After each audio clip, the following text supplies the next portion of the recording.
Assalamualaikum warahmatullahi wabarakatuh. Salam. Lengkuan jauh dibina kemampuan lengkuan ati berita Gureng tuan sendiri abi di ruang niat basitah, niat tau'iziyah,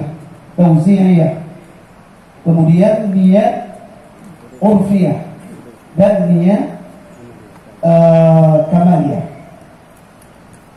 Yang adalah istilah masing-masing.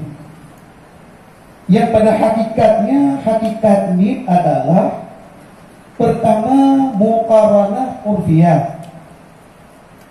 Kemudian yang kedua istihdar urfiyah. Kemudian yang ketiga muqaranah yang ketiga adalah muqaranah hakikiyah. Kemudian yang keempat yaitu istihdar hakikiyah. Yang asal masalah.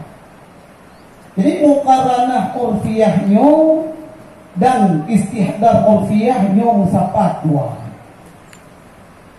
Artinya dalam juzuk-juzuk Allahu Akbar yang juga hadir rukun sembahyang secara ijmali, secara global. Artinya sengaja lun sembahyang perleluh yang kamu ada yang ikut basitah ataupun urfiyah ataupun muqaranah urfiyah dan istihdar urfiyah.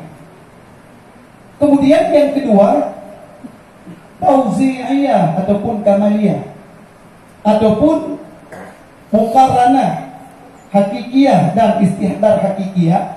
Di antara juzuk-juzuk Allahu Akbar yang wajib digambarkan sembahyang secara tafsiri satu persatu, mulai pun ba'ah sampai ba'bar berarti yang mampu je laginya.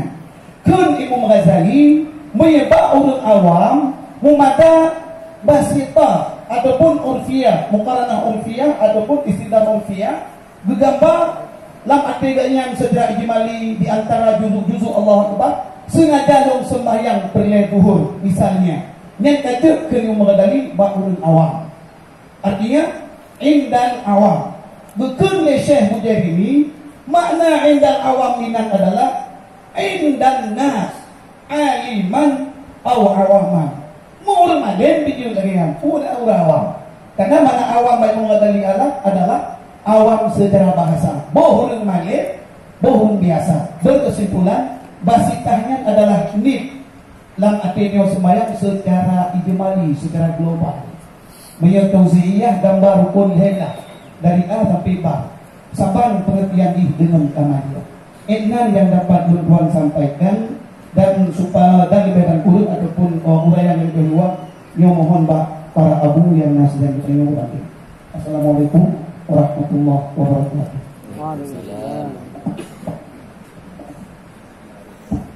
Waalaikumsalam warahmatullahi wabarakatuh.